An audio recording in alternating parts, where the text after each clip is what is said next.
we first study chapter 3, then come to chapter 2. From universal to particular normally, but from particular to universal we will go. Then only, because I was reading, first time I am doing like this, because this second chapter has a reference to the third chapter all the time. First we learn the impediment, then we categorize and dispense it. So we will study the 12 impediments, very important. Each impediment has to be understood correctly. The 12 impediments. What are the 12 impediments of marriage? If I ask one of you, you have to say one by one. You should understand the meaning. The first impediment. So they are called derailment impediment. What is the meaning of the word derailment impediment? That means invalidating impediments. If these impediments are there, the marriage is destroyed, nullified, rendered invalid. It kills the marriage. That's why it is called derailment impediment. Derailment impediment. The first impediment is the impediment of age. The first impediment is the impediment of age. This was fixed. This age was fixed only during the formulation of the 1917 code. For a man, he should have completed 16 years. For a woman or girl, she should have completed 14 years. The present code which we have in hand came into effect in 1983, promulgated on 25th January, came into effect on 27th November of 1983. That time there was also a proposal to increase the age. There were some for it, some against it. Let us respect the natural right. They have sufficient maturity, not only physical, psychological, they said, to enter marriage at 16, 14. That was the majority opinion. So they did not want to meddle with this natural right to marry. They kept the same age as it was 100 years ago.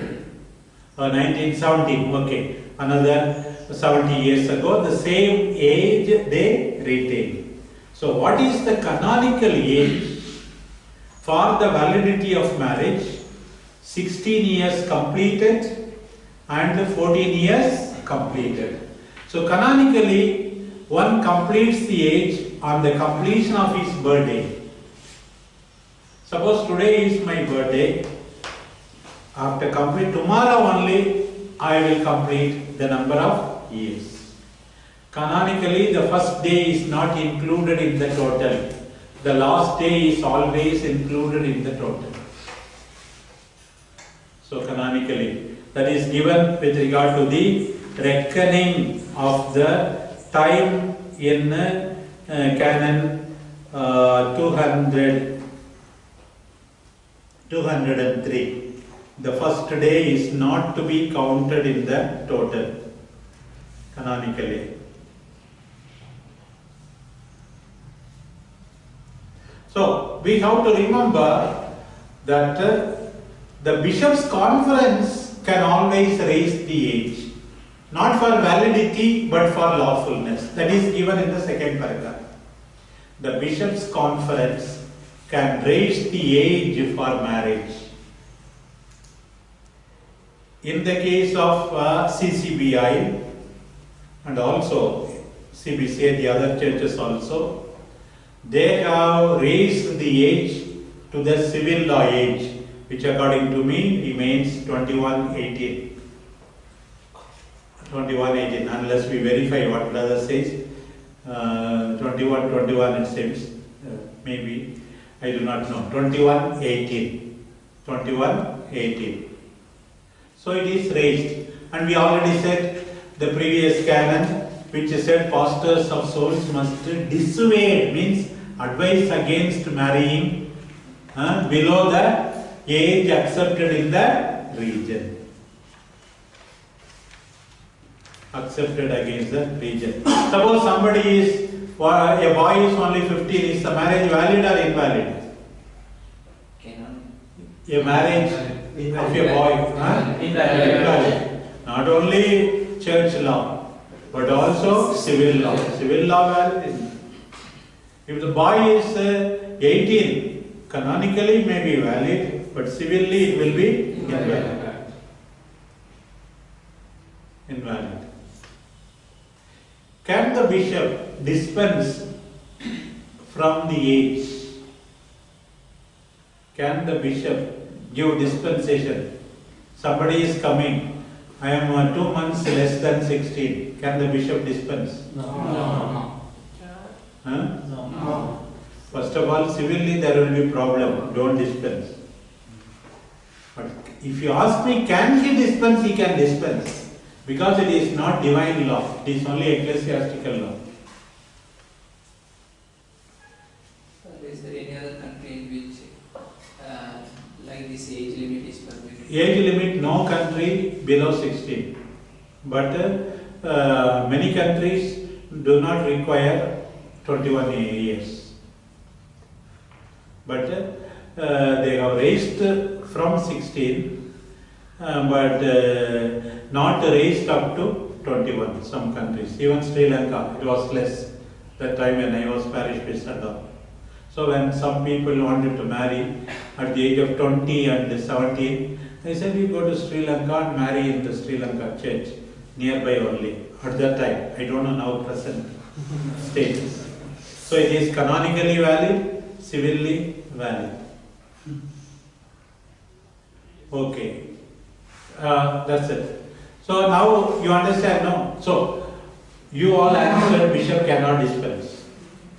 Bishop can dispense, but it is very, very problematic because he will be in civil law problem. And then secondly, it won't be advisable. But in that case, canon also is giving us the age limit of other. Age limit, Yeah. but then any canon law can be dispensed if it is man-made law. Some laws can be dispensed only by the Pope. Most of the laws can be dispensed by the bishops. Only in grave Yeah, only in grave reason only. Not for everything. So the bishop cannot make a law, in my diocese all can marry at the age of 15 like that. No, nothing.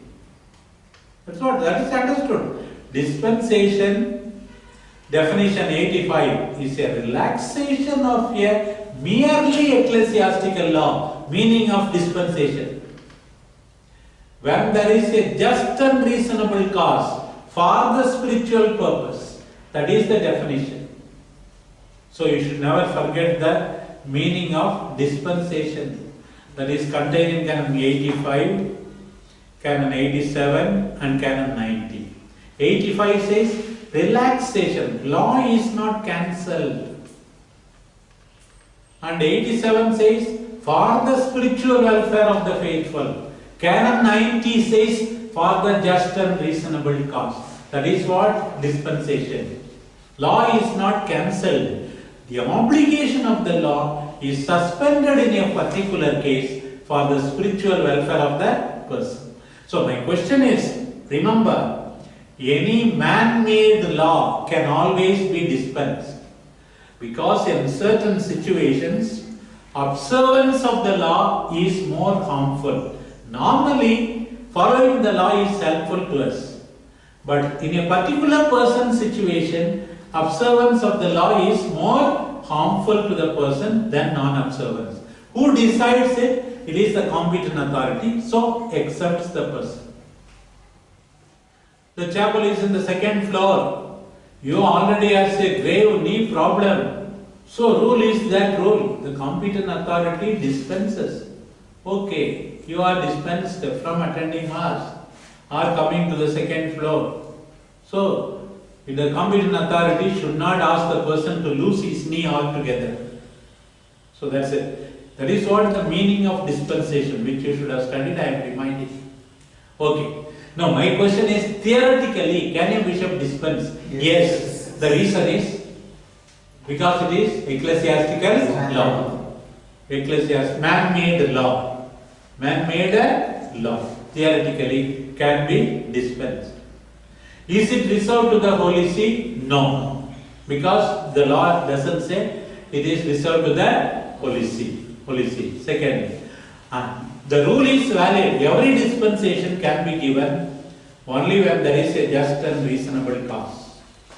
Secondly, for the spiritual welfare of the people. Okay. Any dispensation, that is the rule. Very good. Now we go to the second impediment. What is the Bishops' Conference law regarding age for marriage?